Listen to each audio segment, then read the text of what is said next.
Led by a lifelong interest in healing, Dr. Linda Salvin pursued an advanced degree in epidemiology. Then, after dramatic near-death experiences, Dr. Linda saw the other side and returned with gifts of insight, visions, and revealed wisdom. Now those gifts are ongoing, and she's here to share them with you.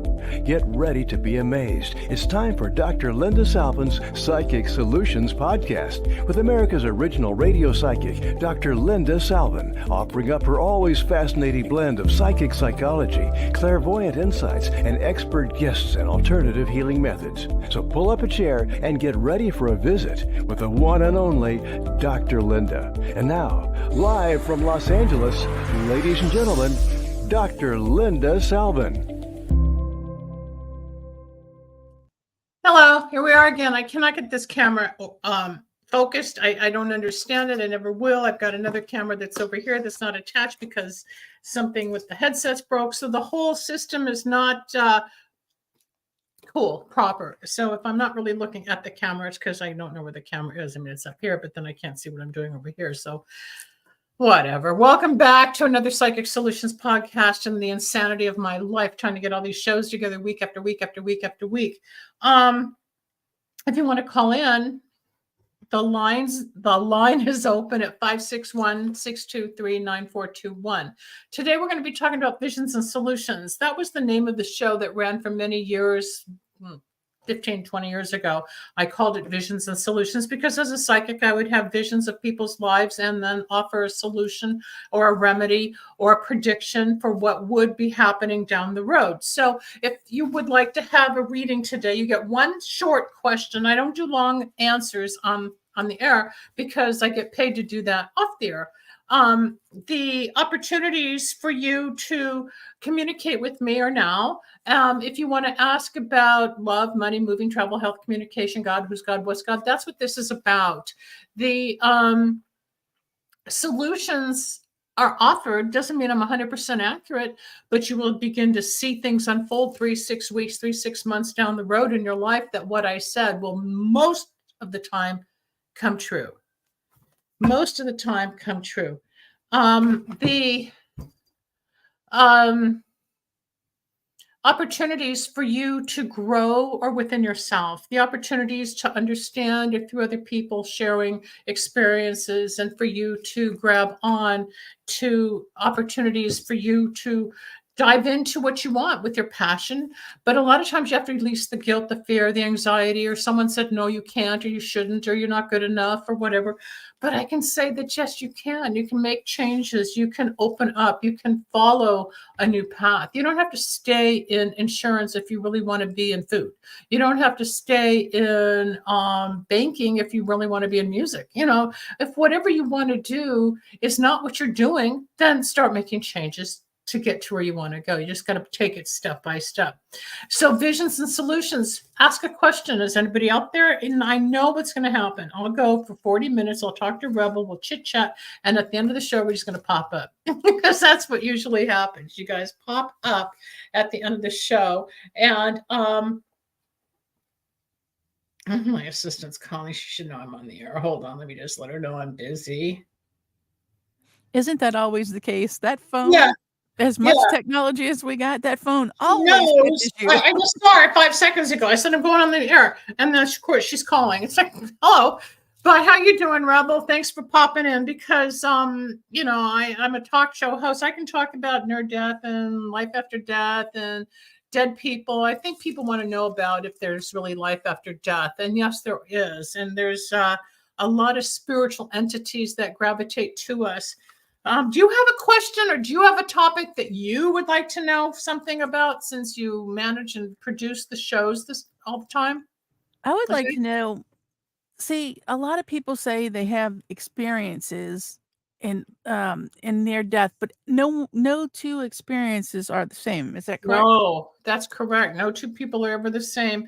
We all experience it differently, but a lot of the people who have come to me in the last 30 years who said they had a near-death experience didn't. They had a traumatic situation, but it wasn't always out of body. The life review, the Not always are you out of the body, but depending if it's a gunshot, if it's an accident, if it's a surgical procedure, a lot of people just go through, quote, a near-death experience when they're transforming health-wise, which they say is near death for some because they're growing and they're expanding from an emotional place. Like a friend of mine just said, oh, I had another near-death experience. I said, it's not near death.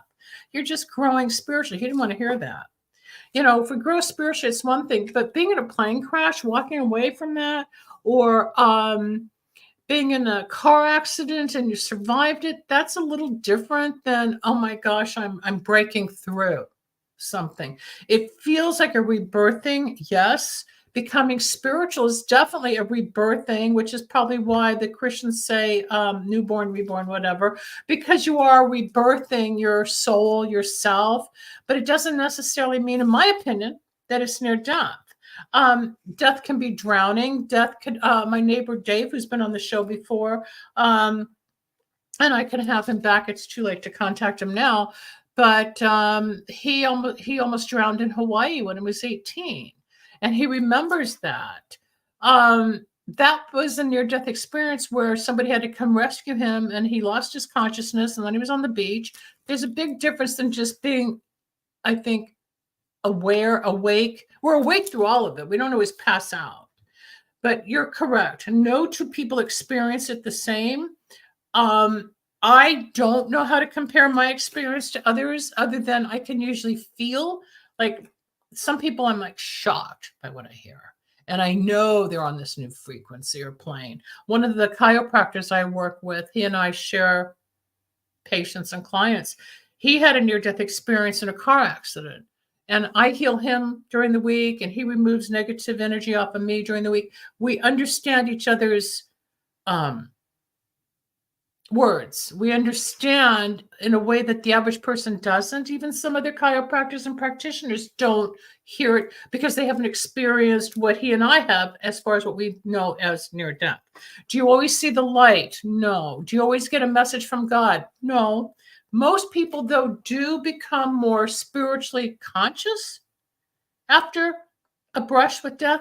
Now, I just finished reading John F. Kennedy Jr.'s book. The real John F. Kennedy Jr. is alive, and I just finished reading the book. And if anybody's had near-death experiences, it's this guy. They've tried killing him through a different identity for years. I'm going to try to get him on the show. He's come forward with the story as to what really happened with JFK, his mother, Jackie, the stand-ins, what's going on out there, how many attempts were on his life, the torture he went through, the identity that was taken from him. So reading this book was on a roller coaster of near death. I mean, this kid and adult went through things that you and I can't even imagine, Rebel. It's unconscionable what people put him through. Some people were out to get him all the time, and then there was another team trying to save him the whole way through to get to where he is now. I highly recommend reading that book. It's called Stolen Identity. But what we're seeing out there is really like just another movie. So maybe near-death experiences is just part of that movie.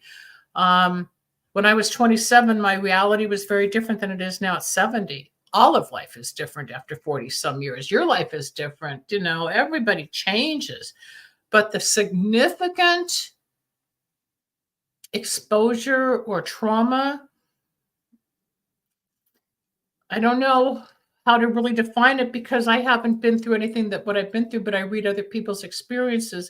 Some hear angels. Some have somebody helping them get out of the car, or they're called the earth angels. So like if somebody crashes a car and all of a sudden somebody comes to rescue them and they look around and there's nobody there, that's the earth angel, but it's also preventing them from dying. So everybody's experience is different. The beauty is on the internet is that it's become so wide respected and it's so conversational now. Everybody's talking about it. But I don't believe there's been that many near-death experiences any more than I believe there's that many psychics on the planet. If we were all psychic and all having near-death, it would imbalance even more than what's going on. Yes, there's the light workers, and yes, there's the influencers and the spiritual guides or, whatever. But not everybody's on the same level. just like near death is at a different level. Sometimes people are in a coma, and a coma, when they're knocked out or half asleep, and whether it's for 2 days, and sometimes we've heard it for years, then all of a sudden they wake up, right? When somebody's in a coma, it's really where we're between worlds, or between the physical and the spiritual world. And a lot of times that person, that being, will come back totally changed, totally spiritual, more aware, or with messages having been, what's the word I'm looking for? Like programmed from the other side to help somebody on this side. There's a fine line. It's harder for me to describe it now because I'm more integrated in my adulthood after all the years of searching and trying to put the pieces together and teaching for so long. It's not as fragmented. It's not as fragmented where it's over there and I'm over here and this feels like that. I can't piece it apart like I used to. I can just talk about what I know now. The near death going through a plane crash 3 years ago, when I slid down that ramp and heard this loud voice, what to do, and my body or my soul was 40 feet out of my body for 4 months. There was no one to talk to. I felt like a cyclops. There was no one to discuss that with. Today, they would say, oh, that's the out-of-body experience, or you're a walk-in, or you had a near death. The words came to me. But experiencing it at the age of 27, had no clue. The past, the moment, the present, my future. I couldn't see the future. I try to see the future now that we're in 2024 and where I'm headed. Mortality faces us every day. Near death could be kind of every day. In some religions, they say you die when you go to sleep at night and you're reborn and awake the next day to do again and start going. So you can look at it in a very small way, like 24 hours. Or you can look at it in longevity as to what happened years ago. Oh, yeah, back then I had this near-death experience that changed my whole path. Or somebody had something happen yesterday, and they're still in the shock and the freaking out phase that they don't even know what's happened. I would love people to be calling in about this, but they don't know. It's just not an active audience that can hear this until the podcast is uploaded. That's the hard part of doing all this, because I would love to share this with people. If you're out there listening and you want to chime in with Rebel and me, we're talking about past lives and near-death experiences. Please call in and talk to me, 561-623-9421. So visions and solutions. When I was in the plane crash, I had a vision I was going to die, and I grabbed the arms of both men sitting on each side of me in the plane. I was in the middle seat of the second row in a Boeing 737. I thought, oh my God, we're going to die. And you just hear the rumbling of the plane. It was out of control. And then we hit the ground. Then we went back up. Then we hit the ground. We were on the pavement. Then we were on the grass. And then it stopped. And we were alive. But then the stewardess set everybody off before it blows, because we had like 90 seconds to get off before it exploded. And the plane did catch fire. Once we were off, it broke in half. I had a vision it was going to crack in half like an hour and a half earlier, not knowing that was my first psychic vision, really. And in retrospect, it's like, okay, I survived it. Yes, I still travel. I still get nervous, but I just don't think they're going to put me through that part again. They may put me through some other tests, but I don't think another plane crash. But it took... That actually leads into another question. Yeah. When people have experiences, or even if they just make a choice, do you feel that there's parallel universes running simultaneous with different choices and different experiences? Like when you left out of your body, did part of you join a different universe that was running parallel? I think so, but not consciously. Okay. There are people now online talking about the parallel universes and the vortexes and the different lives running parallel as to our decisions, which I'm still trying to understand that concept, because I live in the spiritual and the physical so often that I'm up here, I'm out of my body, then I got to get into techie stuff, which I can't stand, and ground, or run the company, or deal with clients, or do the banking, or whatever. But then is the spiritual world that I see spirits running around, or I have a vision of what's going to happen in the elections, or if the war is going to get worse or something. that's that other world. How do I see that? How do I know that? How do I rise above our reality? I'm going to have to say, yes, there are parallel universes. Do I think there's another rebel running around Australia and another Linda like me running around Greece? I don't know. I don't know. I honestly don't know. And of course, I'm the one of the few paranormal or spiritual people that will admit, I don't know. I don't know or claim to know all of it. I don't. It's impossible. Some of the guests we were going to have on the show couldn't make it this week due to technical difficulties. But I don't know what it's really like to be in a parallel universe. I do know that going through the psychic transformation, indoctrination, whatever you want to call it, back in 81, 82, and 84 for me was horrible. It was dark. It was confusing. I could go to the market. I could go to the doctor. I could go to a bar and hang out with friends and music. But I was in this other consciousness where even though I would listen to the guys playing music, friends of mine were in a band, but I'd space out and I'd start hearing voices, or I'd be told to go somewhere and I'd go somewhere and meet someone I was supposed to meet. It was like, it's like I detached and still feel kind of detached from the reality that I used to know, where I would hold on to people, places, and things. I see it differently. I think we all do, especially the lockdown changed our perception. But what are these parallel universes? Did lockdown give us a parallel universe? I mean, there's all these cool questions. What is the parallel universe? Or is it just the people that go into space versus how we are consciously versus if we take drugs, or you have ketamine treatments through a doctor that takes you on a trip for 25 minutes to help depression, which I've had. I don't mind admitting it, but I did. It works great if you're medically supervised. There's a plane going over, and I love talking about all this because the plane going over is kind of like my God saying, yeah, here you are again talking about it. But how do you define a parallel universe? What do you think that means? Is it more than producing shows on the air? Is it more than being in the studio? Is it more than just talking to all the show hosts versus your family versus when you're out doing life? What does that look like to you, Rebel? What's the parallel universe?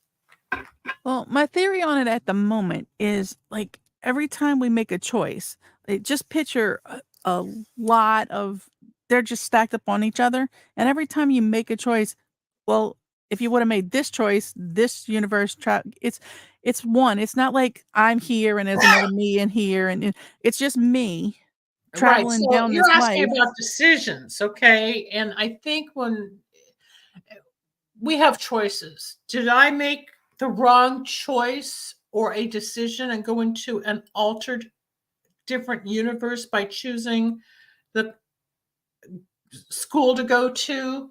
Yes. I was seeing somebody in the 70s. I followed him up to college, which was the biggest mistake of my life. I should not have gone there. I should have stayed in LA and done what I wanted to do for different reasons. I'm still me. I still went. I graduated, went on to Michigan and all that. But I think what you're asking is that decision when I was 19 led me into a different universe than what maybe my fantasies or my dreams or my hopes and wishes or soul or whatever wanted to go this way, but I went that way thinking I would still do it. It doesn't work like that, as we find out as we mature. So is it really a different universe? No, it's a different experience. I have somebody who I could bring on the show who's very versed in this. I'm going to make a note to get AJ back on. He and his wife have been on the show, and I've been on their shows since 2012 maybe, and they would be perfect to talk about the different universes, the alternative universes, because that's what they do concentrate on a lot. So they would be the ones to really answer that question. That's great. But if you made the decision in Louisiana to go to school or to leave town or to be with some guy or get married, get divorced, is it the right guy? Is it the right marriage? Is it the right school? How do we ever know? How do you ever know? Although there is a select group of people in the world that just followed their true being. It's like, oh gosh, how many years ago? Maybe 7, 8 years ago, I was asked to do a like a career day with kids in junior high as to what's out there. And there were kids who were in 8th grade. They already knew they're going to go to law school. This one's going to be a doctor. This one's going to be this. And it's like, I remember in school, some of the boys would talk, oh, my dad wants me to be an attorney and my mom wants me to go this way. And some of the girls would say, oh, I just want to get married and have babies. And we didn't really talk like they do now. It was different. But I could see at the young age, they had goals and some were dead set and they probably did go.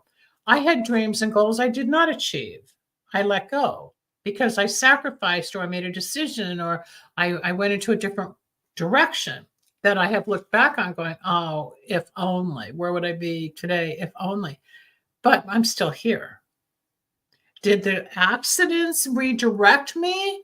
In some ways, yeah, but I'm still in the health industry. I'm just not in the mainstream public health industry. I'm still helping people. But if I hadn't gone away to school, well, I probably would have just gone into music. I would have just done my music and been a songwriter. Oh, who knows? But I'm still in entertainment. I help people all over the place. I've got a post on Facebook, those who are listening who have been with me, some for 30 years and some recently. They want to have a little contribution in my book. The book's almost ready to go into its final edit. So I'm collecting the rest of the stories. And you'll see this whole pattern of what happened being in this plane crash and how my whole life opened up to help people on a spiritual level. Spirituality was not my thing growing up. It wasn't, I was Jewish, we'd have holiday, but it wasn't the passion or the topic of discussion, I guess, to talk about spiritual experiences. Nobody talked about them back then. It just wasn't a topic. I think the big thing when we were kids was, astrology was cool. And the word psychic was like, what? You don't talk about stuff like that. I think I'd been to one psychic before I understood it. And I went to a psychic, I think in 1978 with a friend of mine. And I thought that girl told this woman a lot of things about me because she knew so much. I was like, how'd she know that? And one of the predictions was there was going to be some offer from a school, take full advantage and do it. And like months later, I was offered a scholarship at the University of Pennsylvania to do environmental epidemiology, which was where I was headed as an epidemiologist. And I was fascinated by the environment and how it affects people and disease and livelihood and things like that. But I turned down the scholarship. And then a year later, when I called about the scholarship, the woman who put that program together had died, and they discontinued that program. So it was a one-time opportunity in a little window that came to me. So did that alter my universe, Rebel? Yeah, because I stayed working, but I could have had the PhD there. So who's to say who I would have met, where I would have gone, what kind of work I would have accomplished? I think they're more decisions. But the alternative universe, I don't know enough to really qualify statements. So I'll get the people that I know to come on. What's your opinion of it? Is it just decisions or is it actually a whole nother world of people? You're not morphing into something different. You're still you, just experiencing life. But I think go on. No, nothing changes. Like, we don't change. We continue. We're on this level plane, and it keeps going. Right. But every time something happens or we make a decision, another branch branches out, and it happens without our knowledge. Like, it just keeps on going. Like, this is the what if category, I guess you say. It's the ripple effect. Yes, it's the ripple effect. There's always another fork in the road. Like we talked about yesterday, the crossroads, right? There's always a fork in the road. Go on. This is great. Go on. So if we're going along the line and every time we make a different choice or a different thing happens and these other parallels run with us, we'll never know those parallels unless there's a way to cross over to see it. And that's what I was wondering. Like, when people psychically to see if the future would be better on that train track than the one we're on. Is that what you're asking? If we could see the outcome? Yeah, I mean, would we be able to see that if you were, had a near-death experience, and it would take something like that, because no one has the ability to jump to different universes, but That's true. But see, those are the people who've had near-death experiences that might discuss that on a different level than I do, because I can't identify with it other than I was out of my body and what happened to me and all the confusion and feeling like I was in like a mix master for several years until it all calmed down. Another person may have a whole different opinion, or seeing God, or seeing past life experiences, or seeing people that died, or seeing where they're supposed to go creatively. I do remember, and I've looked forever to try to find this story, shortly after the plane crash, and I was researching, like, who do I talk to? There had been, and I don't remember what state it was, but there was a stadium, and the risers and the bleachers, there was a portion that fell, and a lot of people got hurt. And I remember one man, either was in Time or Life magazine, they did a story, maybe it was Newsweek, I can't find it. But he was a big banker or a huge businessman, somebody like the Fortune 500, somebody that you would never think would talk about spiritual stuff, right? But because of what happened when the bleachers fell, that scared him. It was a near-death experience for him. He found God. He became spiritual. He went out to help people. That's an alternative universe on a spiritual level. What happens career-wise, love-wise, I don't know. But I do know when you're in a life and death situation,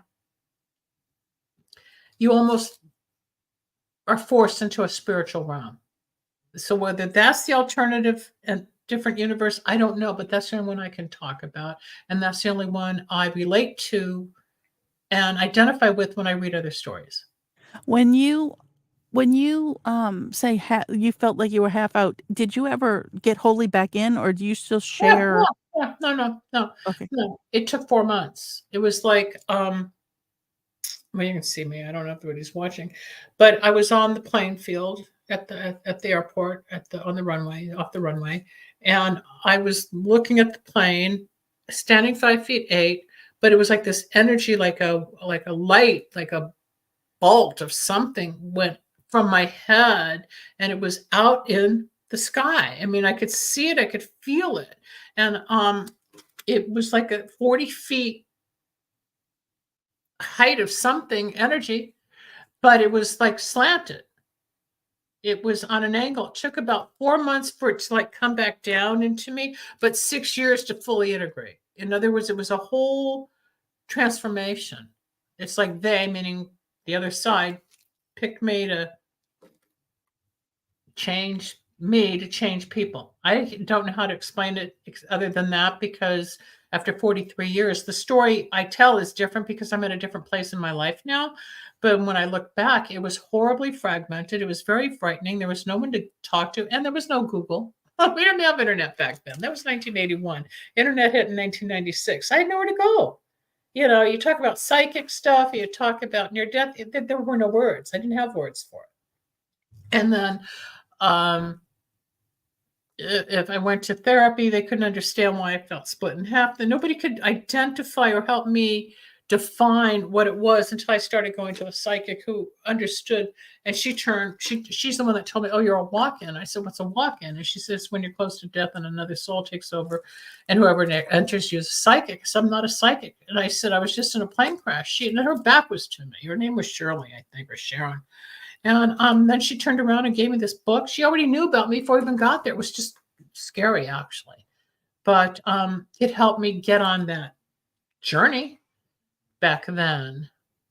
But it was confusing until I found my own way. You know, I bounced around a lot.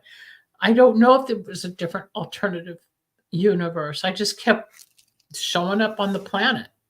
But my ideas and consciousness, my thought process, were changing. We always do change. We change daily. But I could not go back to work. I could not go back to the public health job I was in at the insurance company. And I was on disability. When they finally released me from disability, I got fired from the job. I mean, it was just one mess after another. And I had no one to understand me. Yeah, that was the hardest part. Nobody could really guide me or help me or explain it. because nobody had ever gone through it. I And didn't know. as the years went by, Yeah. did more and more people start to help? Were you able to find more people through the years that either had the same, similar type experiences or understood better because they had more research? I think it's more the research and some of the because of the internet, especially, and then me being on radio for so many years. I started radio in '94, again before the internet. I was on terrestrial, and when I started talking about near death, people would call in and they'd start talking. So once there was an identification, just like if you're talking about addiction yesterday, people going into a room, what we need in life, regardless of where we are, is someone else to identify, to say you're not alone, you're not crazy, this really happened. And a lot of people are out there by themselves thinking they're the only ones that have this issue. But as I got older, or I found more spiritual groups, or I did more research, and a lot of them I pop in and pop out and get some information, but not all felt what I felt or saw what I saw. And it wasn't until, I guess, 3, 4 years into the radio is where it really started to come full circle for me, that I had this gift and I was being guided, I guess, to use it on a public level to help people. And I ran for 12 years. I didn't use it right away. I didn't understand it. The first 6 years was trying to figure out life, knowing I was becoming psychic, but work-wise, career-wise, going to seminars or meeting other people on the path, as you would say, didn't do any of that for 12 years, except I did do a past life regression workshop because I was curious as to why is this happening to me. And that was in the 80s when it was all starting to become more of the me movement, the human potential movement, the self-awareness, the conscious life, all that was just starting to evolve. And I was thrown into it, but I couldn't sit still long enough to absorb what everybody was saying. But I would read a lot. And I began to understand that way. Just like I help people now, I can give them information and I'll still say, try this book, try that book, because someone else already wrote about it now. But going back then, no, it was still too new and there was no real outlet. I just literally took trust and faith to guide me to where I needed to go. It was Yeah, hard. It was it hard. sounds like it. It was very hard. Now, Yeah. what do you think that all your experiences played into the knowledge about what brought you to want to do the candles? Because the candles are so intense and it Yeah, feels like you put a lot of energy into I these do. candles. So what part did that did your That's a great experiences segue. bring? What Rebel's asking about is how did I go from this wacko epidemiologist, being in a plane crash, being out of my body, trying to figure out psychic and spiritual and metaphysics and career and life in time. I went on stage, I did comedy, I did music, I went back out there. I was offered 2 record deals. I had a comedy manager offer me management when I was in Long Island, New York, but I didn't know how to follow through with all of it. And have I regretted that? Oh yeah. Was I in the right state of mind to take that all on? No, because I was still struggling with the, I guess, call it the integration or the acceptance of the trauma that had just happened like a year and a half earlier. I was still out to lunch. Once I got on the radio and I was helping people, and I started in Los Angeles on KBIG 104, which was twice a week, Tuesdays and Thursdays. I'd be at the station, and then I got my own show on Monday nights, I think, for an hour or two, 1 hour. And then I was recruited to cable radio, where I was on 400 stations through cable for about 9 years. I was at that. But through there, when I got there in 1995, I started building a tremendous following. I had 8 lines lit up at once. So I would go call, call, call, call, call. And I had the screener and I had the engineer and all that in the studio. And it was wonderful. And I would come home to the clients calling and built my career that way. Through that, I met a woman who sold sage to a store downtown. And she had problems with one of her children. I don't know if he had a heart problem or if he was autistic. I don't remember now, but it was the late 90s. And she came to the house and we were talking. She says, oh, you need to talk to Michael. And Michael will teach you this about candles and blah, blah, blah. Because I wanted to have some work done on somebody I knew that I was trying to get to become more emotive. So I called this guy, Michael, in downtown LA. And I went down. It's about a 40-minute ride. And I went into this weird Mexican apothecary that scared the daylights out of me because I didn't understand it. And I was very naive, but we talked and we became friends. And he gave me some oils and he told me what to do with the petition. And he explained to me how to use it with the candle. And he explained to me how to use it with herbs. And he explained it to how to integrate it with the powders, which I have. And he gave me some samples. I bought them, of course, but he gave me everything. He said, do this, this, and that. Put this person's name, write things like this, and then you're going to burn it. And I'm like, okay. And he says, then call me when you're done. So I called him. I said, it worked. He goes, of course it worked. Well, Rebel, I had tried other people's magic. There's a huge store in Hollywood of magic. It didn't work on what I wanted. A woman who's now deceased, her stuff didn't work as I wanted. So I didn't know what I was looking for. Some was pagan, some was Wicca. I didn't understand any of it because I wasn't metaphysical. I wasn't in the occult. I wasn't in the what I think is dark. So he starts teaching me. I said, why are you going to teach me? He said, because you're going to help a lot of people. You're on radio. I said, okay, what do I need to learn? So I learned about money, love, healing, health, peace, legal. I said, why do you want to do this? He goes, because you're going to buy from me. And you're going to help a lot of people. And I'm still his customer today, 28 years later. Because it worked. And one night on the radio, I went on, I said, okay, you guys, you're not going to believe this, but I have this new project of candles for money, or if you want to get rid of negativity or to enhance your love life. And I went home to 25 phone calls that night. So I knew I was onto something. People wanted more answers to their love life, their career, the negativity in their marriage or their family or their work or whatever's going on. So I learned from Michael the formulas, then I put it together in the packaging, and I went on the air one night. I said, okay, what should we call these? And we came up with Wicks of Wisdom because they are wicks. Wisdom is inborn knowledge that comes from the spiritual side. In Kabbalah, because what I've done is I've combined Santeurian principles and oils with Kabbalah, which is Jewish mysticism. And in the Kabbalah, which is over 3,000 years old, there's a whole section on candles. And the candle, which is Hakma, meaning the candle represents the soul of man. And the wick, when lit, is the flame, which is light, which is God. So you go back to the light. Again, it's always about God. It's always about spirit. It's always about the good stuff. There's the negative. There's the dark. There's the woo-woo out there that I have gone through, and I don't like it. And I got out.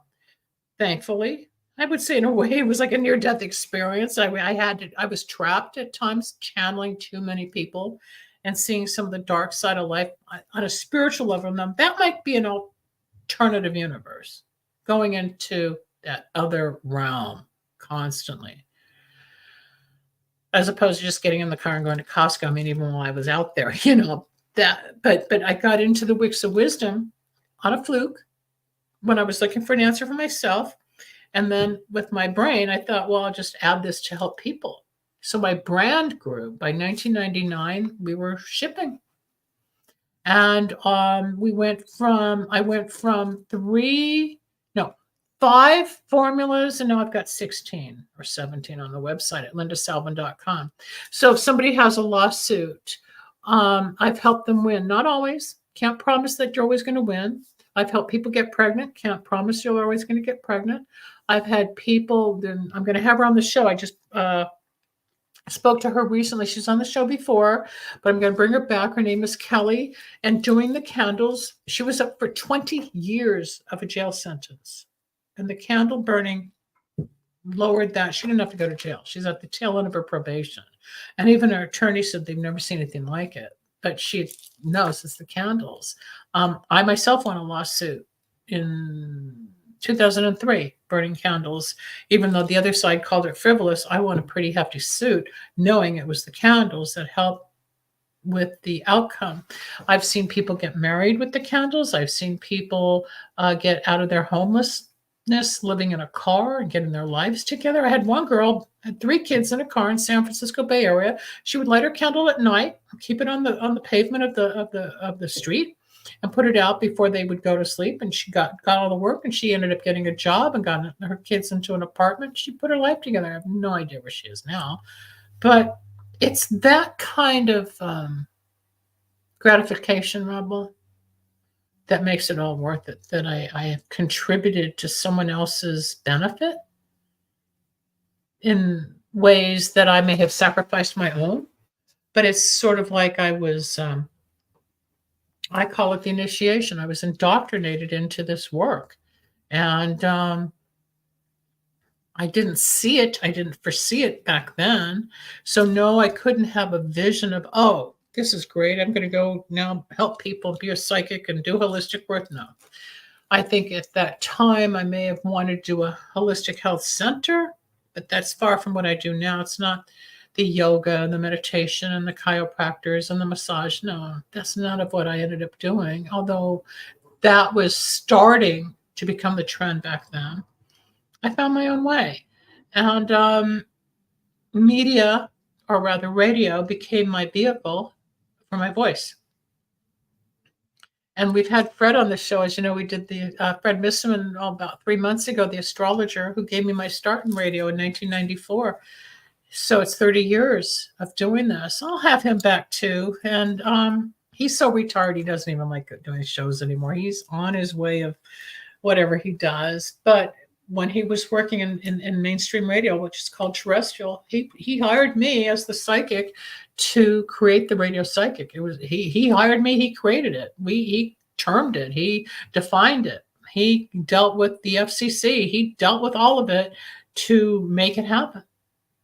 And in 1994, there were different laws and rules, not now, you know. So I'm grateful for all that because that's how my journey went.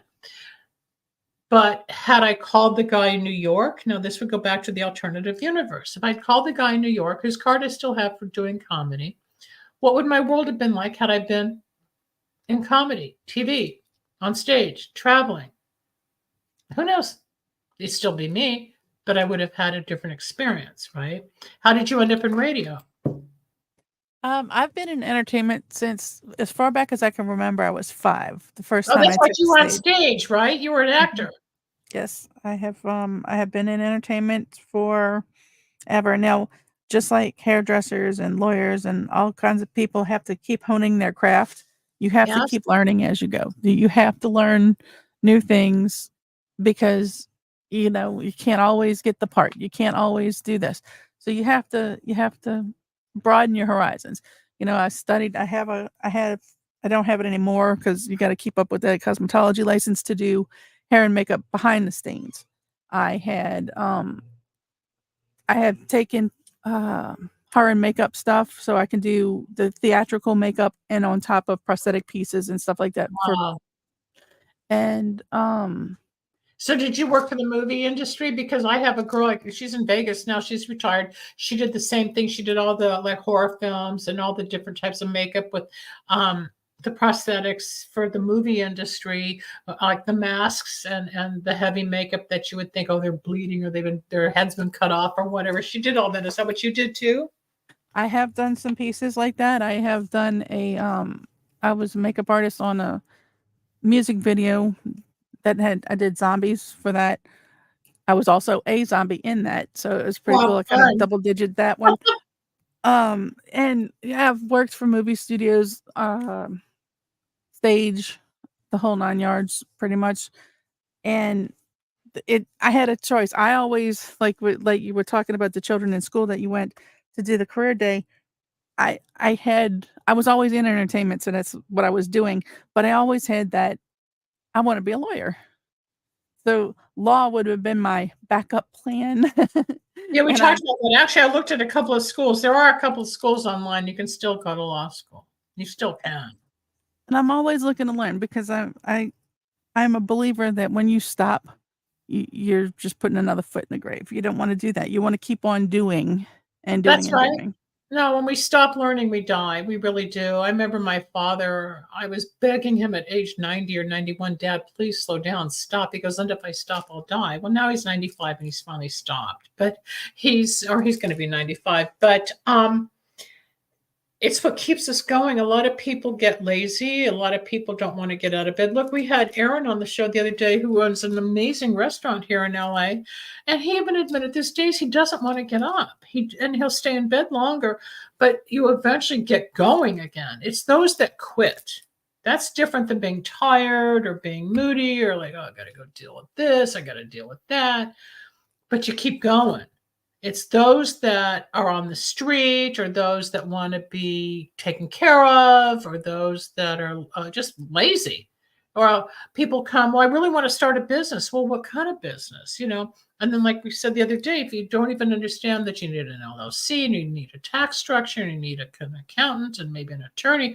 Oh, really? Why do you need all that? Well, it's business. Yeah, but I just want to bake cookies. No. It's a business.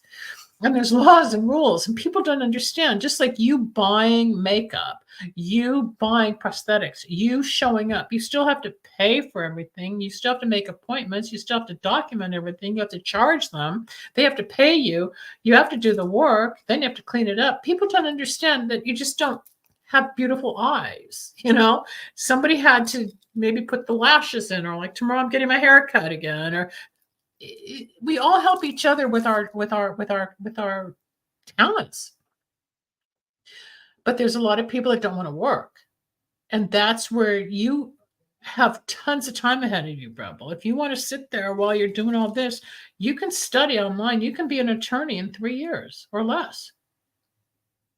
Well, the good thing is I have some back what's credits. holding you back? Yeah, but what's holding you back? Money. Money. Money. I ain't gonna lie. It's all right, so go tell Dean. Yeah, about that one. Oh no. And I'll get there. I haven't quit. I actually am starting to study in Louisiana. The notary test is half the bar exam. I'm in the Really? process of because you have to. It's intense. Louisiana is a different. We're still under Napoleonic Code, opposed to every other state. So even if I got an attorney, when I'm not going to say if, when I get my degree in law here, I'll still have to take the bar anywhere else if I ever move from Louisiana. Yeah, well, that's here too. Like my attorney can't practice in Florida unless he takes the bar in Florida. That's national. Or you can't go to England without doing their bar. That's not just Louisiana. That's normal. You can't. But we run through Napoleonic Code where everyone else is on.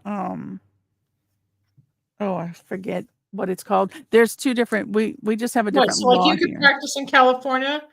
You can do a California case if you're in Louisiana. No, we have different. I'll have to look it up. The difference between our law here, but we are called Napoleonic Code. Yeah, I don't know what that is. We're the one state that has it. But to be a notary in other states, like in Florida, I could have got 3 attorneys to vouch for me, getting through a background check and all of this stuff. Yay. It's easy. Take the test as opposed to all this other studying. But here it's literally half the bar exam. The book itself was $100, and if I can pass the test, it'll be good money for the side because you're a notary. When you're at the post office, or you're at a UPS store, or you're privately connected to an insurance company and attorney's office. Yeah, you'll be busy because you make a lot of money every time you get the thumbprint and get their signature and sign on the documents. That's huge. And I have 3 businesses that already said yes when you pass the notary exam. How far are you from passing? Oh, I literally just got the book, and I have to get you have to get a lot of paperwork straight. I have to get some paperwork straight. We only have a minute left. I'll bet you by fall you can get this done. I think if I get everything in order, I just have to get some paperwork finished and then study. I think by fall. Yeah, I think you by fall. That's my prediction. So in September we'll revisit and see where are you now with your studies. That would be fun. Light Absolutely. the candle. Yeah, light the flame underneath you.